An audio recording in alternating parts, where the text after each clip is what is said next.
Ya, lanjut. Nah, sekarang ada PDB orde 1. Nah, kenapa saya fokus ke PDB orde 1? Ya, karena metode-metode yang akan digunakan adalah fokusnya ke PDB orde 1, walaupun nanti ada menyinggung beberapa orde-orde yang lain. Nah, PDB orde 1 itu apa? Nah, PDB orde 1 itu merupakan persamaan diferensial biasa dengan bentuk baku Y aksen sama dengan fxy atau dy per dx sama dengan fx, y. Nah, yang ini, yang saya lingkari ini adalah fungsi dua variabel. Nah, disebut orde 1 kenapa? Kenapa adik-adik? Ya, tentu adik-adik sudah ingat. Kenapa disebut orde 1? Ya karena hanya mengandung turunan pertama dari variabel y. Nah, sehingga solusinya yaitu kan sebuah fungsi y sama dengan y, sehingga berlaku seperti ini. dx x sama dengan fx, yx. Nah, ini saya hanya mengingatkan konsepnya tadi. Oke. Nah, sudah ingat kan adik-adik terkait dengan PD orde 1? Nah, selanjutnya apa sih karakteristik dari PDB orde 1? Yang pertama adalah nih, PD ubah terpisah. Nah, jadi PD dapat diubah menjadi gy dy sama dengan fx dx. Nah, pada yang terlibat terpisah. Nah, itu yang perlu diingat kembali. Yang kedua adalah PD yang bisa direduksi menjadi PD peubah terpisah. Nah, bukan PD peubah terpisah, tetapi bisa diubah menjadi PD peubah terpisah, itu kuncinya. Nah, caranya bagaimana? Ya, ingat kembali ya, yaitu dengan cara mentransformasi dengan ux dengan u sama dengan ux, sedemikian hingga diperoleh suatu persamaan seperti ini. Nah, itu diingat.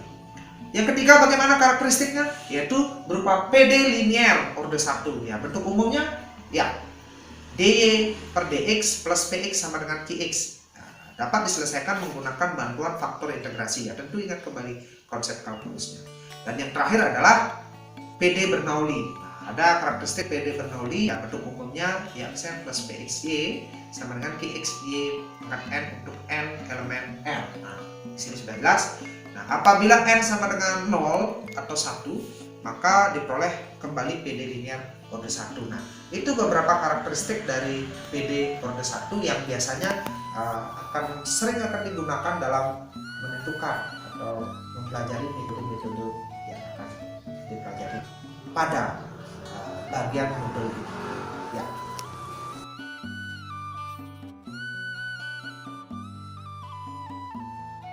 Dari penjelasan saya tadi, atau membantu adik-adik mengingatkan kembali konsep persamaan diferensial. Jadi kesimpulan seperti ini. Bagaimana menyelesaikan PD secara numerik? Ya, secara numerik berarti dilakukan dengan menghitung nilai fungsi xr plus 1 plus xr plus h. Itu kuncinya. Jadi ini kuncinya ya. Menghitung nilai fungsi xr plus 1 sama dengan xr plus h. Dengan h itu adalah ukuran langkah.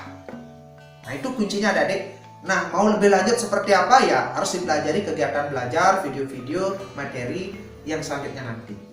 Nah, sehingga pada kesempatan ini, di modul digital ini, ada beberapa metode yang bisa ditawarkan. Nah, misalnya metode Euler, metode Hume, Taylor, Kutte, prediktor, korektor. Nah, cuma pada modul ini hanya dibatasi 3 ya. Dibatasi 3 yaitu Euler, Hume, dan Kutte. Ya, itu bagaimana menyelesaikan PD secara numerik ya nanti di setiap sub pada metode itu. Oke. Nah, sekarang kita kembali pada masalah yang tadi. Coba ingat masalahnya. Nah, ini adalah permasalahan kontekstual di awal. Ya. Jadi permasalahan yang ada di awal itu merupakan permasalahan yang berkaitan dengan hukum Kirchhoff. Tepatnya yang kedua, hukum yang kedua. Ini kan berkaitan dengan penerapan di kelistrikan ya. Bunyinya adalah jumlah semua tegangan yang ada pada loop tertulis sama dengan 0. Nah, sehingga kita peroleh VR plus VI min E sama dengan 0. Itu yang perlu diketahui untuk bisa menyelesaikannya. Lalu kita substitusikan nilai yang diketahui dan nyatakan VL sebagai turunan pertama dan kuat arus terhadap waktu T. Nah, akhirnya kita akan memperoleh persamaan diferensial linier orde 1. Perhatikan bahwa pada PD, nilai P adalah 5, sehingga kita bisa peroleh faktor integrasinya dengan cara seperti berikut. Nah, jadi silakan bisa dilihat di slide. Jadi saya tidak akan bacakan dengan detail, adik-adik bisa cermati. Oke, saya berikan kesempatan untuk mencermati. Nah, adik-adik kan bisa cermati tadi ya bagaimana paparan solusinya. Nah, namun di sini kan perlu sedikit pengolahan secara aljabar ya, pengolahan secara aljabar. Setelah itu diintegralkan ya kedua-dua sehingga diperoleh solusi umum sebagai ya berikut ya, berikut solusi umumnya. Karena pada saat T sama dengan 0, arusnya sama dengan 0 ya, maka kita akan peroleh I0 sama dengan 0. Nah, ini kita gunakan untuk menentukan solusi khususnya, sehingga kita peroleh C sama dengan negatif 4. Jadi solusi khususnya adalah IT sama dengan 4 min E pangkat negatif 5T. Lalu substitusikan T sama dengan 1 untuk menentukan kuat arus saat T sama dengan 1 detik. Sehingga dari proses perhitungan ini kita peroleh kuat arusnya mendekati 3,97 ampere. Seperti itu adik-adik penerapan dari persamaan diferensial. Nah, oke.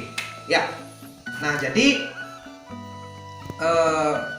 saya sudah mengingatkan kembali terkait dengan bagaimana, seperti apa terapannya, seperti apa dari persamaan diferensial itu, dan bagaimana cara mencari solusinya. Bagi adik-adik yang sudah ingat, adik-adik lanjut ke materi metode-metode yang bisa digunakan untuk mencari solusi persamaan diferensial. Namun bagi yang belum ingat, silakan diputar ulang video ini atau cermati kembali, simak, baca modul teks ya, uraian teks yang ada setelah video materi ini. Baik, mudah-mudahan berkenan, mudah-mudahan adik-adik mengingat terkait dengan materi dari persamaan diferensial agar nanti adik-adik bisa mengikuti perkuliahan secara digital dari metode-metode numerik untuk menentukan solusi dari persamaan diferensial. Terima kasih dan selamat belajar adik-adik. Semoga kita semua dalam keadaan sehat dan bersemangat untuk mengikuti setiap aktivitas dan perkuliahan khususnya metode numerik. Sampai jumpa di kesempatan selanjutnya.